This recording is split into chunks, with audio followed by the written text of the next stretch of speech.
नमस्कार दोस्तों, आप सभी का मेरे चैनल पे हार्दिक स्वागत है।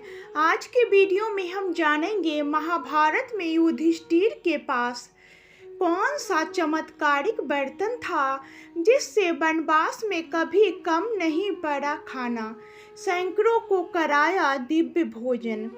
साथ ही दोस्तों मेरे चैनल को लाइक शेयर सब्सक्राइब करना न भूलिएगा।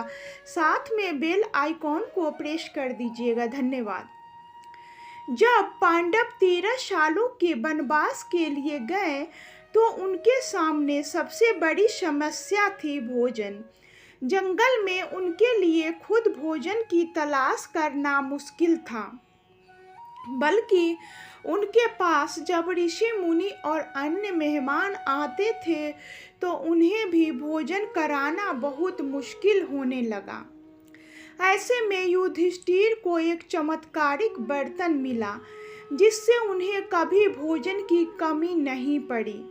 ये चमत्कारिक बर्तन क्या कहलाता था, इसकी भी कुछ शर्तें थी।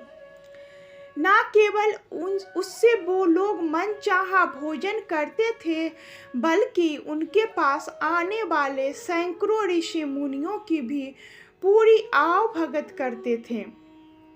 बगैर भोजन किए उन्हें जाने नहीं देते थे। भोजन भी ऐसा होता था कि सभी मेहमान और ऋषि तृप्त होकर ही उनके पास से जाते थे। युधिष्ठिर को ये भोजन का बर्तन कैसे मिला, इसमें ऐसा क्या था कि कभी भोजन कम नहीं होता था। उसकी भी एक कहानी है। ये कहानी काफी रोचक है। जब पांडवों ने वनवास खत्म करके महल का रुख किया तो इसका क्या हुआ। तब युधिष्ठिर ने सूर्य की तपस्या शुरू की। दरअसल जब पांडवों के वनवास के दौरान उनकी कुटिया में मेहमान और ऋषि मुनि आने लगे तो द्रौपदी ने युधिष्ठिर से इस समस्या का निदान करने के लिए कहा। उन्होंने जल में खड़े होकर सूर्य देव की तपस्या प्रार्थना करनी शुरू की। कई दिन तक जब वह ऐसा करते रहे तो सूर्य उपस्थित हुए। उन्होंने युधिष्ठिर से इस तप के बारे में पूछा। तब सकुचाते हुए युधिष्ठिर ने उन्हें सारी बात बताई और निदान करने को कहा। तब सूर्य ने उन्हें एक चमत्कारिक पात्र दिया। सूर्य भगवान ने युधिष्ठिर से कहा कि अब उन्हें वनवास के दौरान न केवल खुद के भोजन की कभी चिंता नहीं करनी पड़ेगी, बल्कि वह जितने भी मेहमान उनके पास आएंगे उन्हें भी दिव्य भोजन करा सकेंगे। इतना कहने के बाद युधिष्ठिर को उन्होंने एक चमत्कारिक पात्र दिया। इस पात्र को अक्षय पात्र कहा जाता है। दरअसल युधिष्ठिर को सूर्य से इस संबंध में पूजा करने की तरकीब धौम्य नाम के पारिवारिक पुजारी ने सुझाई। क्या इसके लिए निर्देश दिया। सूर्य देव ने निर्देश दिया कि जब तक द्रौपदी अपना भोजन समाप्त नहीं कर लेती तब तक यह पात्र हर रोज और हर प्रहर अनंत मात्रा में भोजन उपलब्ध कराता रहेगा। इस पात्र से उन्हें अन्न, फल, शाक आदि 4 प्रकार की भोजन सामग्रियां मिलती थी।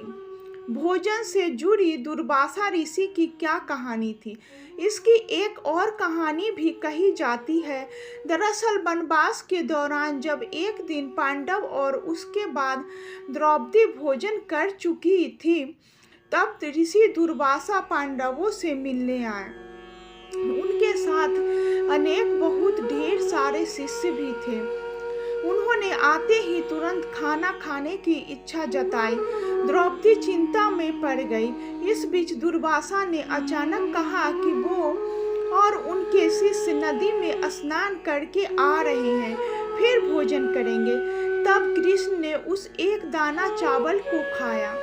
अब दुखी द्रौपदी ने कृष्ण से मदद के लिए प्रार्थना की। कृष्ण प्रकट हुए, उनसे अक्षय पात्र लाने के लिए कहा।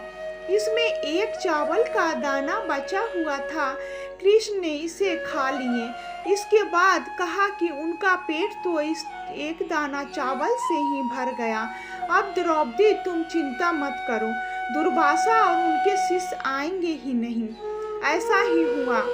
जब दुर्वासा और उनके साथ आए लोग नहा कर निकले और उन्होंने महसूस किया कि उनका पेट भरा हुआ है, वो लोग नहाकर सीधे ही चले गए। द्रौपदी की ये पिटा टल गई। फिर क्या हुआ उस पात्र का? जब पांडवों ने अपने 13 वर्ष के वनवास को पूरा किया तो अक्षय पात्र उनके साथ महल में आ गया। तब इस पात्र की जरूरत ही नहीं रह गई। हालांकि ये पात्र उनके वनवास के दौरान एक महत्वपूर्ण संपत्ति थी, जिससे उन्हें कभी भोजन की कमी नहीं हुई। जाहिर सी बात है कि उन्हें तब अक्षय पात्र की जरूरत नहीं रह गई थी, लेकिन चूंकि ये चमत्कारिक पात्र था, उन्हें सूर्य से मिला था, लिहाजा ये ईश्वरीय आशीर्वाद का प्रतीक भी था। उन्होंने इस पात्र को महल में सजाकर सुरक्षित रखा।